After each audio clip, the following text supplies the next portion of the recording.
Today I'm going to paint an impressionist style sunset inspired by the artist Monet.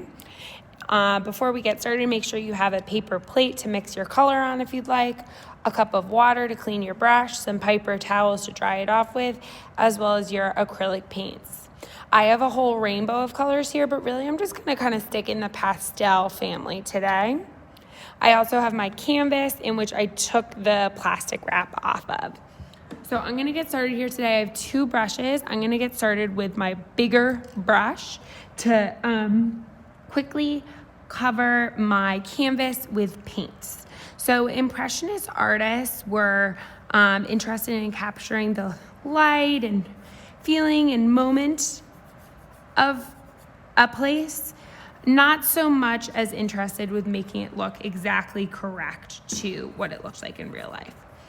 So I'm basing my painting today off of a photograph of the domino sugar plant at sunset of the Baltimore Inner Harbor, but you're welcome to paint any sunset that you'd like, right? You just can change the buildings depending upon what you want to create or the color of the sky, right? Every night the sunset looks a little bit different, so you can paint it how you see it.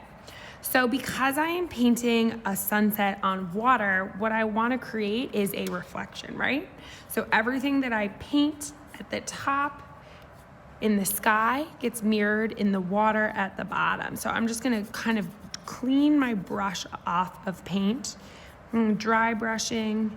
The less paint we apply early on, the quicker it'll dry and the easier it'll go back to kind of add some final details of light and color. So I'm going to clean my brush of the blue before I get my orange or pink and wipe it off on my paper towel. And then just like that, I'm going to grab some pink and then kind of blend it in a little bit with that blue. And then I get almost like a purpley color as the sky kind of seems to fade into each other, just like you would see in a sunset. And then I'm gonna do the same thing at the bottom, blending my pink into the blue, just moving my paintbrush back and forth, just like water looks, right? The back and forth movement of water. It'll kind of create this look of waves. So now maybe I'm ready for a little bit of orange, just dipping into my orange and brushing that on top of my pink. And then do the same thing at the bottom, right? Dip in the orange and brush onto the pink. The domino sugar plant is gonna go over on this side of my canvas. So I'm just gonna keep working down and kind of blending it all together. Put some more orange over on this side. Maybe I even want to put a little bit of pink and a little bit of orange. You should have fun with this, right? Yours does not need to look just like mine. Thinking about creating a sense of movement, motion, light, all that good stuff in your painting.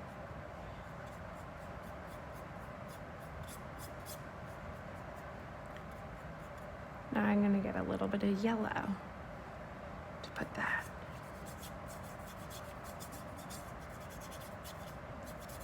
on my paintbrush as well.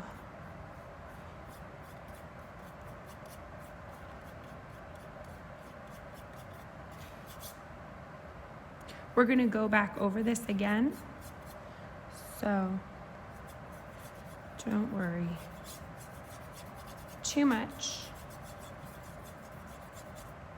Just think about creating your mirror, right?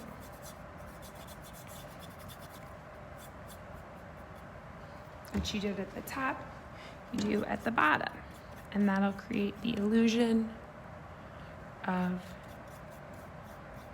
a reflection. I'm just going to dry brush all my kind of globs of paint to make sure when I go back over that it's nothing that I can't work on top of with another color. And also look at that, right? I can think about turning my brush, right? It's angled, it's flat. So if I turn it the long way, my strokes will kind of look skinnier, versus if I turn it the wide way, my brush strokes look fatter. I'm gonna grab a little bit of red, just paint my quick horizon line across the middle to separate my sky from the ground. Just like that. So that's the basis for my sky. Now I'm gonna go back and add some texture. So Impressionist painters would just kind of like go out and quickly try to capture what they saw in the moment. So I'm gonna think about just going back over and adding some cross hatching to create some texture in my painting. Maybe I'll use a little bit of white. As I go back through, I still have white on my brush, that's okay, I'm gonna get some pink. So when you cross hatch, you go left, right, and then I'm gonna blend the texture of the sky all together.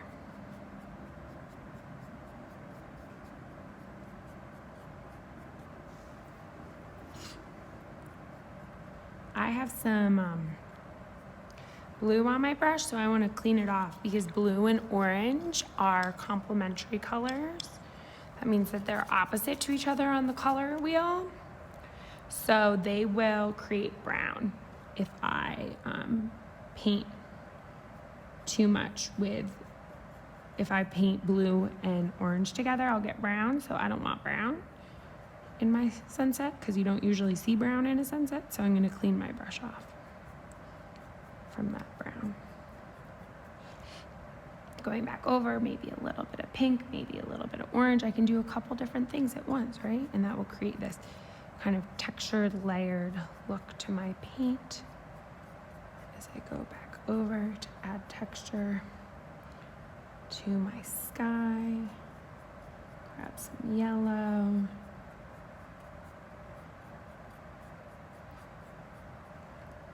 Keep going over. Maybe I want a little bit of white, right? This is what's gonna be so neat about these is everyone's is gonna come out so different because of the way that we all move our wrists, right? Just like our handwriting is different, all of our sunsets are gonna come out differently because of the way that we're moving our arm while we paint. So there we go.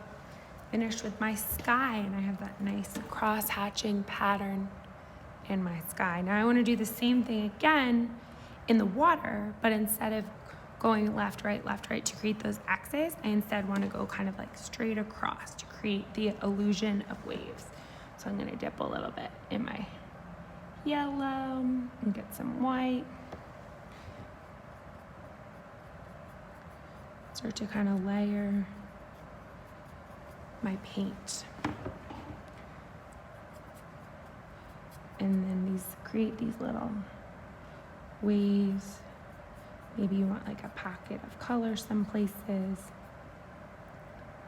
Because this is the way we were moving our brush before, it won't look too different. But that's okay. All right, we're just layering our paint, having some fun. Creating light, time, movement, water, all those good things that Impressionist artists thought about when they painted. Just going back and forth with my paintbrush, getting a little more paint, but at the same time, I don't want to put too much on so that when I go back over my shadow, it doesn't get too smudgy, but it's okay if it gets a little smudgy. What you want to think about too is if you're worried about your the lighter you apply the paint, the less the paint underneath will move around. So if you're concerned that it's all moving around too much, you can go a little bit lighter. So then again, just like I did in my sky, I think I have some orange on my brush, so I'm gonna clean it off a little bit, dry it before I get any.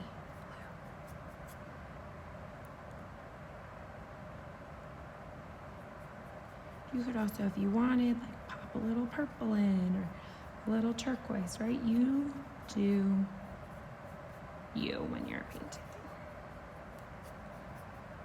And it's also okay if you can see that peak of canvas underneath. Just gonna blend this out a little bit. I'm gonna draw it up there. Don't want it to be too perfect or uniform. I'm gonna go back.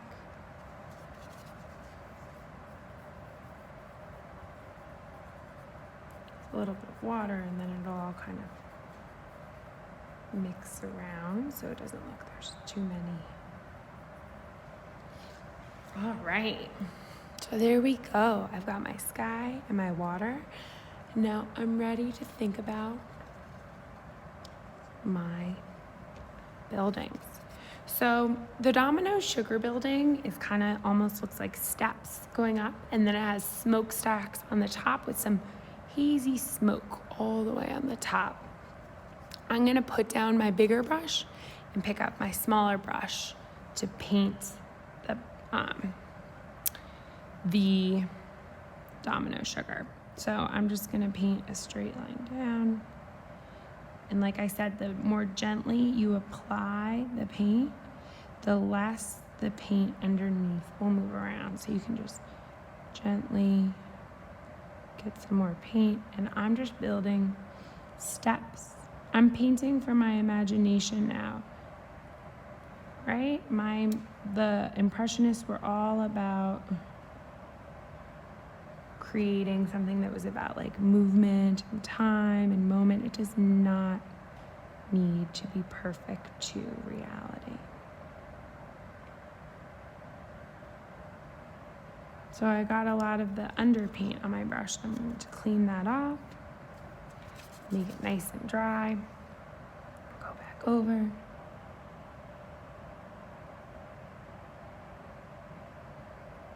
Painting the black.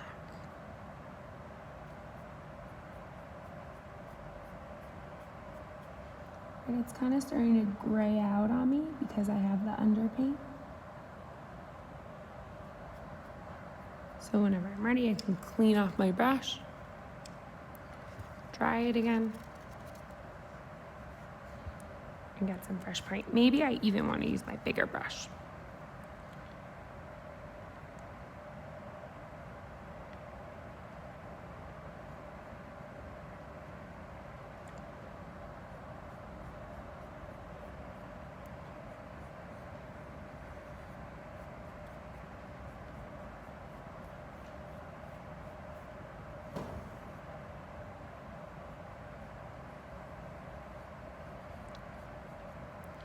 There's the basis for my building, and now I'm gonna go back over.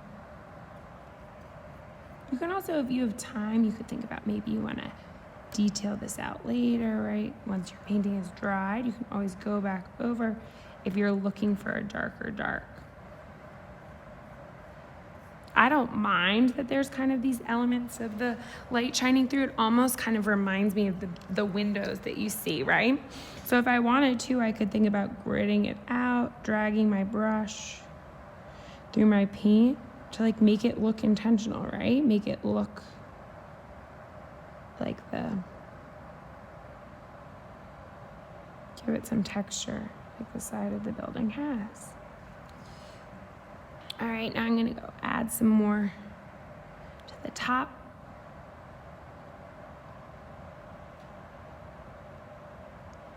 And add some smokestacks.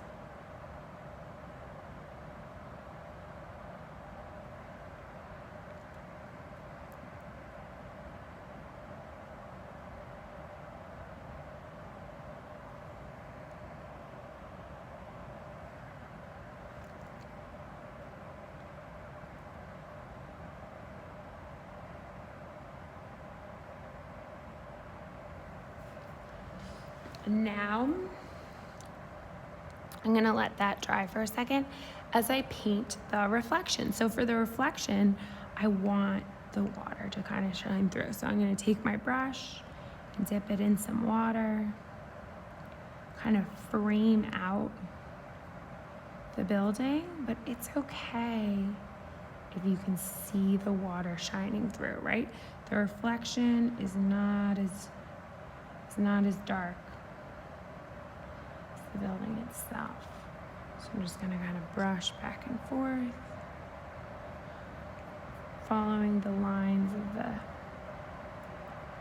water. It's more water.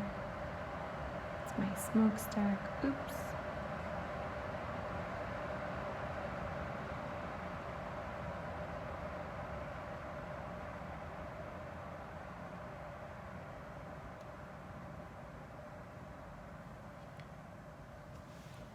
There it is. So then I kind of created that illusion of a reflection by mirroring what I painted up there down below. In the Inner Harbor, there's all sorts of different buildings that we kind of see that spread across, so I'm just gonna keep following along. Let's paint a little gentle black line for my horizon line and kind of like shadowing it underneath. And then over here, I'm gonna paint some cranes.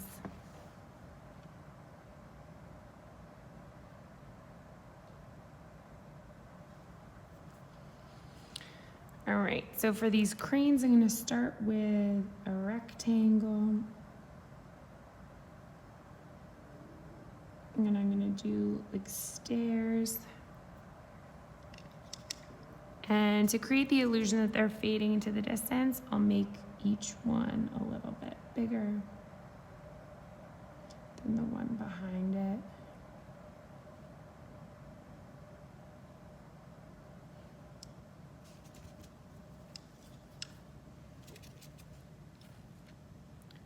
One more. So the crane, oops, my paintbrush got wet. Uh-oh, sorry.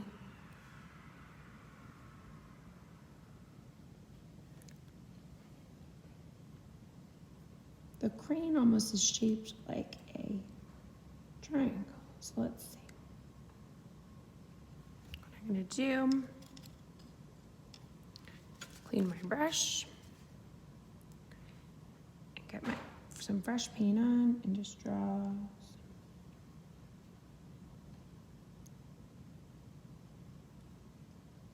lines up for the crane. And then maybe I want to add a little more detail down there, fade it out. So now I'm ready for my shadow, okay? So I'm gonna do the same thing. I got black in my brush as well as water, and then I'll just brush it back and forth to mirror the reflection of those buildings, right? So if they're like stairs getting bigger, my shadows should be like stairs getting bigger as well, right? And I can add a little line there.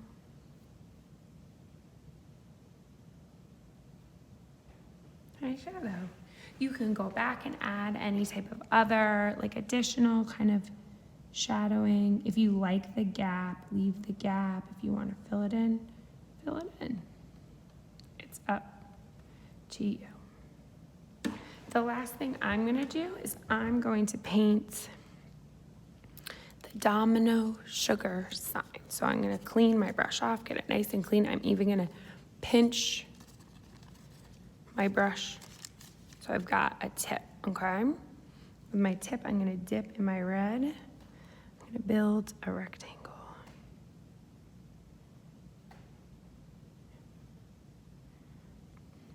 You can't even really read this sign at night, so it's okay if it's not perfect. So there's my rectangular sign. I'm gonna trace, there's like some lines going on in the sign. All right, so now again, now I'm ready to write.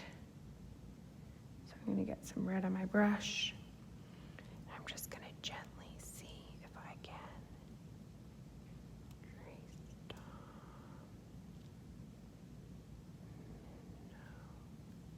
Can't even really see it, but the faint red sign is there. The last thing I need to do is go back and sign my name. Okay, so I'm gonna get some paint on my brush. I can choose whatever color I want. I'm gonna sign in red. At the very bottom, I'm gonna gently write my name on my canvas.